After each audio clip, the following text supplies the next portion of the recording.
नमस्कार सभी दर्शकों का स्वागत है फिर से हमारे चैनल में। कुछ दिनों पहले हमने देखा कि तमिलनाडु के एक मंदिर में दीप प्रज्वलन को लेकर विवाद हुआ। मामला हाईकोर्ट में गया और हाईकोर्ट के जो जस्टिस है जी स्वामीनाथन, उन्होंने हिंदू कम्युनिटी के फेवर में अपना जजमेंट दिया। इसको लेकर तमिलनाडु गवर्नमेंट नाराज हुई और फिर मामला सुप्रीम कोर्ट लेकर गई। साथ साथ उन्होंने हाईकोर्ट का डिसीजन नहीं माना और मना कर दिया कि हम ऐसा नहीं होने देंगे क्योंकि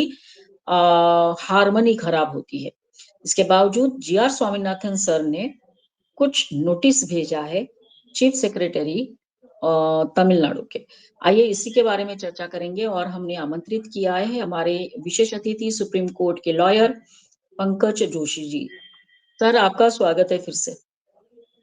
जी, नमस्कार मैडम और आपके सभी व्यूअर्स के लिए बहुत-बहुत नमस्कार। सर ये फिर से नया क्या आया है सर कि स्वामीनाथन सर ने नोटिस भेजा है चीफ सेक्रेटरी को, साथ साथ डीजीपी को भी शायद भेजा है। देखिए, इसमें जो है जो पिछली बार जब ये ऑर्डर जब आया था कि हिंदू डिवोटीज़ के लिए जब ऑलरेडी वहाँ पर राइट्स दिए गए हैं कि आप यस। वहाँ पर जो जो लाइट है जो वहाँ पर दीपक जो है वो आप प्रज्वलित कर सकते हैं और उसमें जस्टिस स्वामीनाथन की कोर्ट ने ऑनरेबल कोर्ट ने जब इसको ऑर्डर को कहा कि आप इस तरह से करें और अगर वहाँ पे कहीं कोई लॉ एंड ऑर्डर के इश्यूज़ हैं तो आप सीआईएसएफ या अदर कोई सेंट्रल एजेंसीज जो है उसका उपयोग करते हुए आप वहाँ पर जा सकते हैं और वहाँ पर ये इस कार्य को कर सकते हैं। और उसमें लोकल एडमिनिस्ट्रेशन ने जो है टाइम माँगा था और लेकिन उसके बावजूद भी उसके समय सीमा निकलने के बावजूद भी उसको लागू नहीं किया गया, इम्प्लीमेंटेशन नहीं किया गया। और उसके बाद अब ऑनरेबल कोर्ट ने ये क्वेश्चंस किया है कि आपने जो हमारे ऑर्डर जो है उसको ओबे क्यों नहीं किया है? तो जो दीप प्रज्वलित किस लिए नहीं हुआ है, जो कार्तिकेय दीपम जो है, तो अब उसमें ऑनरेबल कोर्ट ने चीफ सेक्रेटरी और डीजीपी दोनों से इस बात को पूछा है कि अ, और लोकल वहाँ के जो भी डीएम और एसएसपी हैं उनको भी तो उनको भी उन्होंने भी अपने सबमिशन दिए हैं जिसमें कि उन्होंने कहा है कि किस तरह से ये चीज़ें तो उसमें तो उसमें जो वहाँ की जो लॉ एंड ऑर्डर की सिचुएशन बताते हुए उन्होंने अपनी बात रखी है कि इस तरह से तो उन्होंने जो एक्सप्लेनेशन जो माँगा है ऑनरेबल कोर्ट ने कि किस तरह से जो है वहाँ पे वो क्यों नहीं हुआ और आगे किस तरह से होगा। क्योंकि आपको अगर कोर्ट के ऑर्डर आप नहीं लागू करेंगे तो जो कंटेम्प्ट की जो प्रोसेस है वो स्टार्ट हो जाएगी और उसमें फिर जो पर्सनली आपको फिर ब्लेम किया जाएगा क्योंकि जो भी एम्प्लॉयी होता है उसको ये ज़िम्मेदारी बनती है कि वो ऑनरेबल कोर्ट के जो डिसीज़न हैं उनको लागू कराए स्टेट में। तो यस। अ, तो अभी इसी में जो है उस मदुरई के चाहे डिस्ट्रिक्ट कलेक्टर हों, चाहे स्टेट पुलिस के वहाँ वहाँ उस सिटी के पुलिस कमिश्नर हों, उन्होंने उन बातों को रखते हुए कि उसमें उन्होंने यही बात कही है कि मेंटेनिंग अ पब्लिक ऑर्डर तो ये इस तरह से है क्योंकि वहाँ पे जो क्राउड है वो आ गई है या रश आई है। लेकिन उसमें यही बात कही है कि हमारा जो ऑर्डर है जब वो क्योंकि अगर केवल इस बात के लिए ये कहेंगे कि लॉ एंड ऑर्डर नहीं पूरा हो सकता है, तो ये तो स्टेट का और सेंट्रल की एजेंसीज का मिला-जुला के और ये डिसीजन लेना होता है। और अगर कोई ऐसा कर रहा है तो उसके लिए मतलब फिर स्टेट में जो जिसकी भी गवर्नमेंट है उस पे निश्चित तौर पे क्वेश्चन बनते हैं कि ये फिर आपका फिर किस तरह से स्टेट में रहना जायज़ है या नहीं है। तो और उसके बाद तमिलनाडु की गवर्नमेंट ने हालाँकि उसको अपील को भी उसमें लिया है, उसमें और उसके बाद इसमें जो दरगाह टेम्पल और एचआरएनसी डिपार्टमेंट, वक्फ बोर्ड और देवासम मतलब सभी उसमें पार्टी बने हैं और सभी के बीच में ये मैटर है। तो अब चूँकि ये जो मैटर जिस तरह से आगे कंटिन्यू रहेगा इसमें क्योंकि स्टेट गवर्नमेंट जो है वो पूरी तरह से एक तरह से जिस तरह से खुल के एकदम विरोध में आ गई ऑनरेबल कोर्ट के जस्टिस स्वामीनाथन के और उनकी इम्पीचमेंट तक के लिए आगे बढ़ गई। तो ये इसके कारण ये सारा मैटर जो है वो पॉलिटिसाइज़ हो चुका है और इसमें ऑनरेबल कोर्ट की कोई गलती नहीं है, और ना जस्टिस स्वामीनाथन की कोई गलती है। और अ, भारत में रह के भारत के विचारों को, सभ्यता के और उनके मानकों को अगर आप लागू नहीं कराएँगे और उसमें ये कहते हुए कि वहाँ पर कोई दरगाह है और दरगाह के कारण इस तरह से ये मैटर डिस्प्यूट हो गया है, जबकि ऑलरेडी पहले से उस मैटर में वहाँ जजमेंट जो है हिंदू डिवोटीज़ के फ़ेवर में दिया जा चुका है और उसमें कोई इस तरह से कोई पक्ष भी निकल के नहीं आ रहा है। लेकिन जो जिस तरह से वहाँ की स्टेट गवर्नमेंट की तरफ से लोकल उनकी जो डीएमके पार्टी जो है उनकी तरफ से जिस तरह से इन्होंने आगे अपील की और वो मैटर जिस तरह से पॉलिटिसाइज़ हो गया, इसके कारण उस स्टेट में जो है, ना केवल स्टेट में बल्कि पूरे भारत में जो है वो जो उससे हिंदू डिवोटीज़ के मन में एक जो है वो एक नेगेटिव एक इमेज उस स्टेट की भी गई है कि किस तरह से वहाँ पर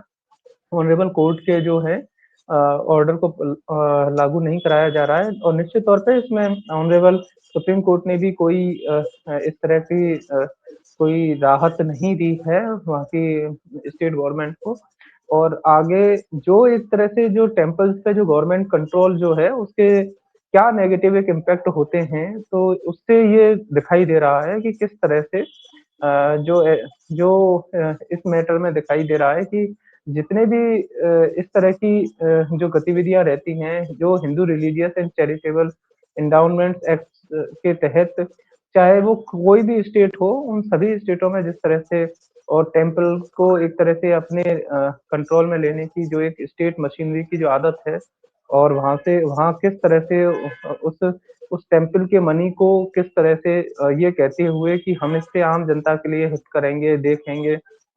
और उस डिस्ट्रिक्ट का हित करेंगे। लेकिन जितना कि कई सालों से जो लगातार देखने में आ रहा है कि किसी टेम्पल के एक अच्छे टेम्पल के किसी सिटी में होने से वहाँ की आस्था जिस तरह से बढ़ती है, वहाँ के सोशल फैब्रिक में जिस तरह से एक मैच्योरिटी आती है और वहाँ के लोकल जो एक ग्राउंड लेवल के जो पब्लिक रहती है, उनको जिस तरह से एक एम्प्लॉयमेंट मिलता है, तो ये सारी चीज़ें एक वास्ट लेवल पे एक इकोनॉमी जनरेशन में बेनिफिट देती हैं, लेकिन चूँकि पॉलिटिकल आइडियोलॉजियों के कारण किस तरह से और इसमें ये ख़ासकर से हिंदुओं को जिस तरह से टारगेट करके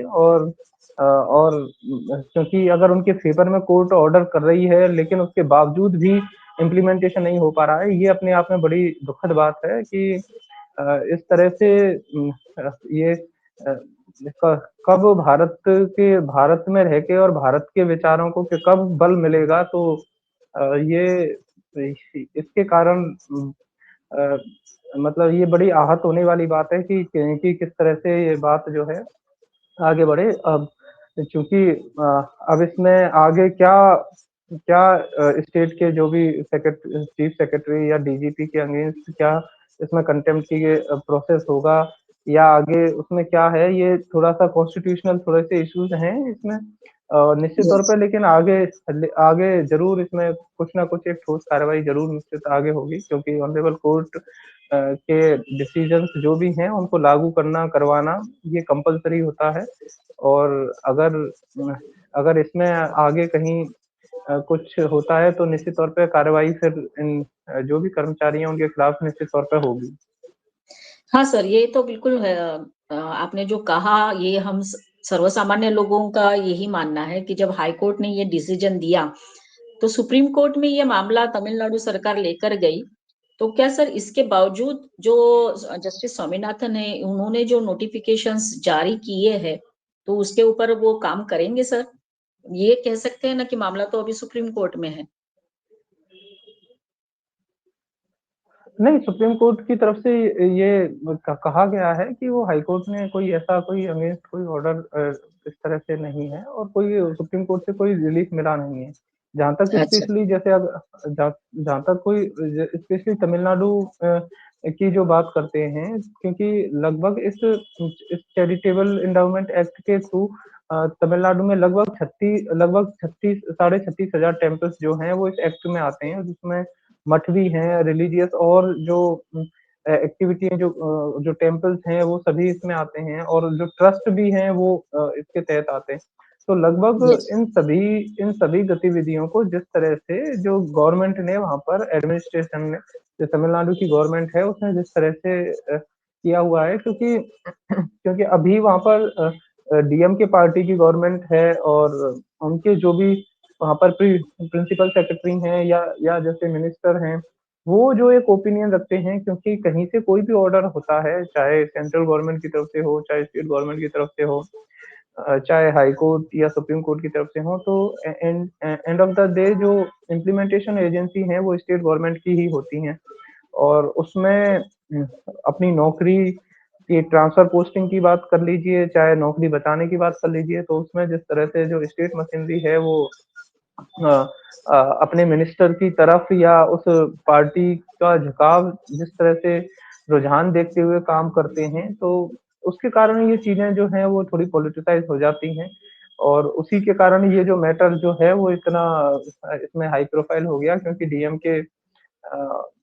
के साथ-साथ चाहे समाजवादी पार्टी हो, कांग्रेस के लीडर हों, इस मैटर को जिस तरह से मतलब राज्यसभा के अ, न जब ये इस मैटर को जब ये यहाँ को मतलब संसद में ले आए इम्पीचमेंट के लिए, तो फिर तो उसके कारण ये जो चीज़ें हैं वो एकदम मतलब अव्यवस्थित हो गई और उसके कारण जो है, हालाँकि इस सब से हिंदू डिवोटीज़ जो हैं वो काफ़ी दुखी हैं, आहत हैं कि कि हमारी कोई भी पहचान है, उसके कारण जो हम अपने देश में ही जो है, वो एक तरह से अलगाव महसूस कर रहे हैं। जिस तरह से पहले कश्मीर में होता था कि यस। ऑनरेबल कोर्ट के हाई कोर्ट के जो जस्टिस गंजू जी थे और उनकी डेथ हो गई और उसके बाद भी कार्रवाई आगे नहीं हो पाई। उसी तरह से आज जिस तरह से ऑनरेबल कोर्ट के जो जस्टिस स्वामीनाथन जी को जिस तरह से टारगेट बनाया जा रहा है, तो ये सारी चीज़ें एक तरह से